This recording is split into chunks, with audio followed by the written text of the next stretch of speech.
খাজা বাবা ভুয়া, আবার বলেন ভুয়া ভুয়া, খাজা বাবা ভুয়া। খাজা মঈনুদ্দিন চিশতি রহমতুল্লাহি আলাইহি দস্তুর মতো দ্বীনি ইলম লাভ করেছেন বুখারা এবং সমরকন্দের তৎকালীন বড় বড় উলামায়ে কেরামের মধ্যে। তৎকালীন বুখারার সবচেয়ে বড় মুহাদ্দিস শেখ হুসামউদ্দিন ছিলেন খাজা মঈনুদ্দিন চিশতি রহমতুল্লাহ আলাইহির হাদিসের উস্তাদ। এটি কোনো চারটিখানি কথা নয়, কারণ খাজা মঈনুদ্দিন চিশতি রহমতুল্লাহি আলাইহি এরপরে যখন ইলমে দ্বীন শিক্ষা অর্জন করা শেষ করলেন, তখন তিনি 3 বছরের জন্য মদিনা শরীফে চলে এসেছিলেন এবং মদিনা শরীফে মসজিদে নববীতে বসে খাজা মঈনুদ্দিন চিশতি রহমতুল্লাহ আলাইহি 3 বছর হাদিস শরীফের দর্শ দিয়েছেন। বলার উদ্দেশ্য হলো, তিনি কেবল একজন ওলি আল্লাহ ছিলেন না, ওলি আল্লাহ তো পরে, সেটি তো আল্লাহ রাব্বুল আলামিন যাকে উচ্চ মার্গ দান করেন, তিনি ইলমে দ্বীনের একজন বড় পণ্ডিত এবং যুগ শ্রেষ্ঠ একজন মুহাদ্দিস ছিলেন। তিনি মদিনা শরীফের মসজিদে নববীতে বসে 3 বছর হাদিসের দর্শ দিয়েছেন। এরপরে খাজা মঈনুদ্দিন চিশতি রহমতুল্লাহি আলাইহি পুরো আরব বিশ্বই চষে বেরিয়েছেন একজন বড় মুর্শিদের খুঁজে, যার হাতে হাত থেকে তিনি বায়াত করতে পারেন। খাজা মঈনুদ্দিন চিশতি রহমতুল্লাহি আলাইহি এক সময় খুঁজে পেয়েছেন তার মহান মুর্শিদ খাজা উসমান হারওয়ানি রহমতুল্লাহি আলাইহিকে। ইরানেরই পূর্ব দিকের একটি এলাকা ছিল, নাম ছিল হারওয়ান। এই হারওয়ানের অধিবাসী ছিলেন খাজা উসমান, এজন্য তার নাম উসমান হারওয়ানি। আমাদের শাজারার মধ্যে আপনি লেখা দেখবেন হারুনি, উসমান হারুনি অনেকেই বলেছেন। হারুনি শব্দটা ভুল, আসলে মূলত হচ্ছে হারওয়ানি। এগুলো উর্ফে আম হয়ে যায়, মানে মানুষ বলতে বলতে এগুলো মশহুর হয়ে যায়। আসল নাম হচ্ছে, ওই এলাকার নাম ছিল হারওয়ান, এজন্য তাকে বলা হতো উসমান হারওয়ানি।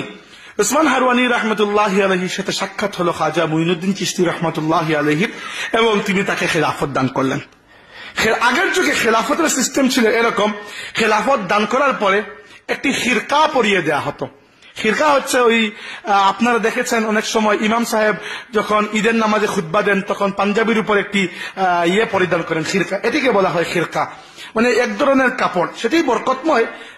এমনকি আমাদের সালাফি ভাইয়েরা যাকে ইমাম মনে করে, অনেক বড় আলিমের কথা শ্রদ্ধার সাথে বলছি, আল্লামা ইবনে তাইমিয়া, তিনি বলেছেন যে আমার উস্তাদকে আমি শুনেছি যে আমার উস্তাদ বড় পীর আব্দুল কাদের জিলানী রাহমাতুল্লাহ আলাইহির খলিফা ছিলেন, এবং আমার উস্তাদের কাছে বড় পীর আব্দুল কাদের জিলানী রাহমাতুল্লাহ আলাইহির খিরকাটি এসে পৌঁছেছিল, আমি নিজে দেখেছি এবং এটি থেকে বরকত হাসিল করেছি।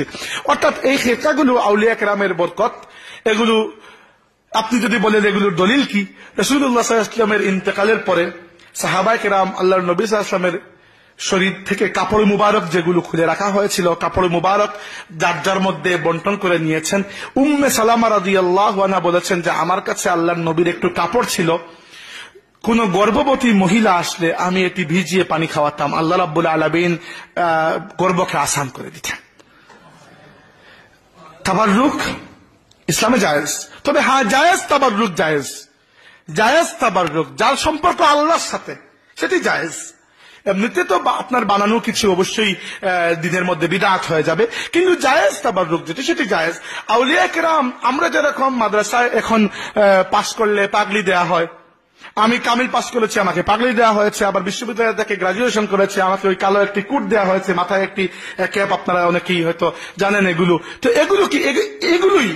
এগুলোই খিরকা। তাসাউফে এরকমই একটি খিরকা প্রদান করা হয়। খাজা মঈনুদ্দিন চিশতি রাহমাতুল্লাহ কি খিরকা প্রদান করা হলো।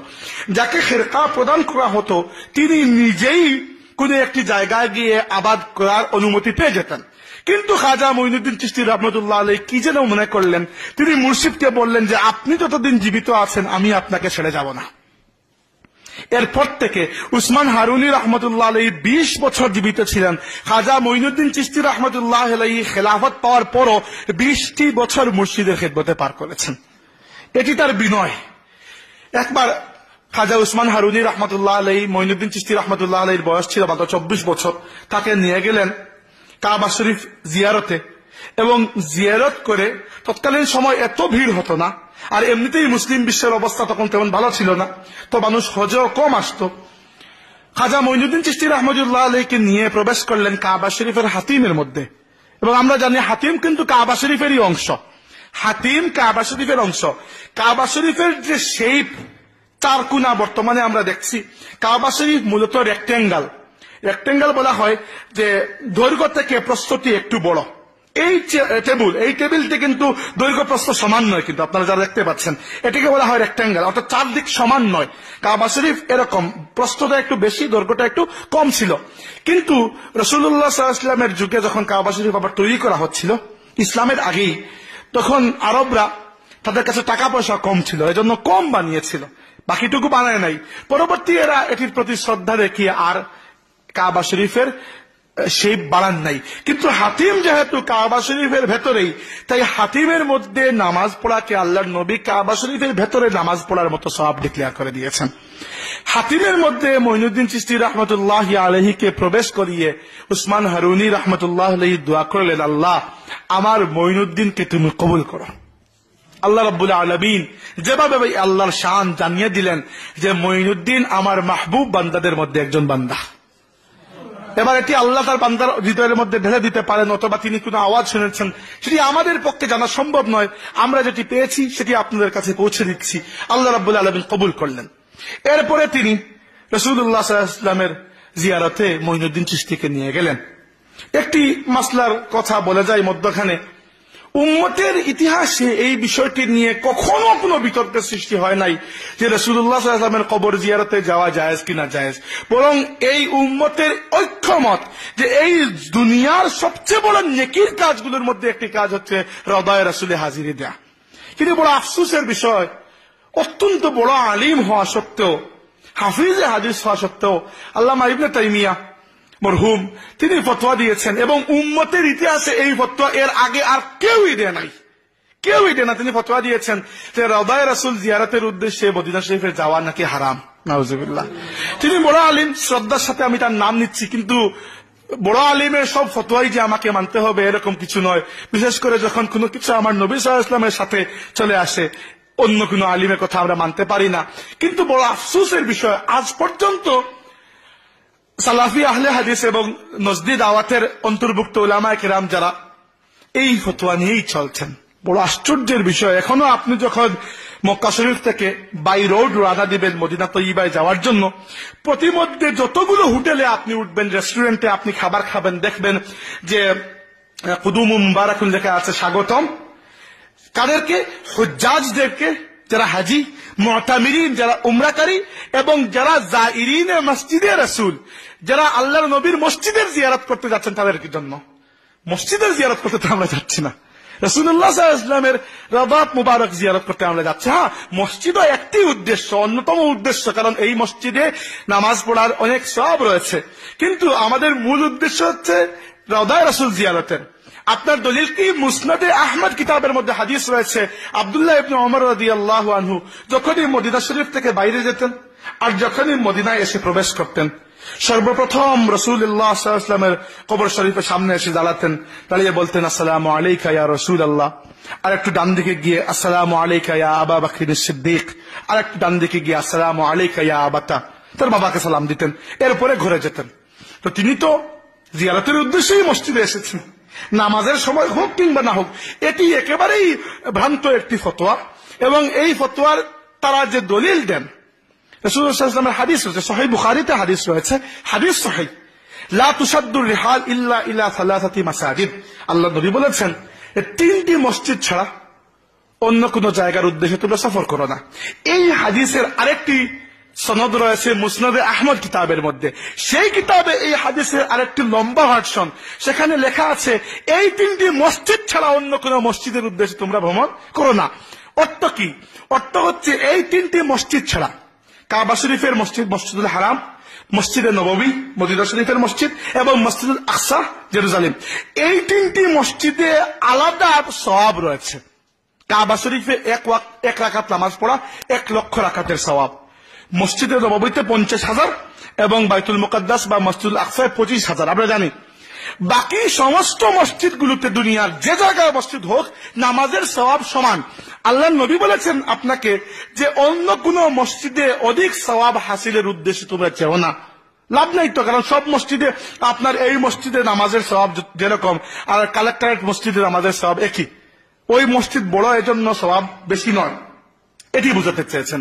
তো এর দ্বারা কি কোনোভাবে এই মাসলা নেওয়া যায় যে আল্লাহর নবীর জিয়ারতে যাওয়া যাবে না? আমি আপনাকে বললাম আপনি সিলেট শিশু ক্লিনিক, তারপরে আল হারামাইন আর ওয়েসিস হসপিটাল ছাড়া অন্য কোনো হসপিটালে যাবেন না, তার মানে কি এর অর্থ এই আপনি জিন্দা বাজার করতে যেতে পারবেন না? না, আপনাকে আমি হসপিটাল বুঝাচ্ছি যে এই 3টি হসপিটালে যাবেন। এর মানে এই নয় যে আপনি আম্বরখানায় একটি কাজে যেতে পারবেন না, না না, ওইখানে এই বিষয়টা বলাই হয় নাই। তো হাদিসগুলো তারা গ্রহণ করেছেন সত্য, অর্থের দিকে গিয়ে পেছ লাগিয়েছেন।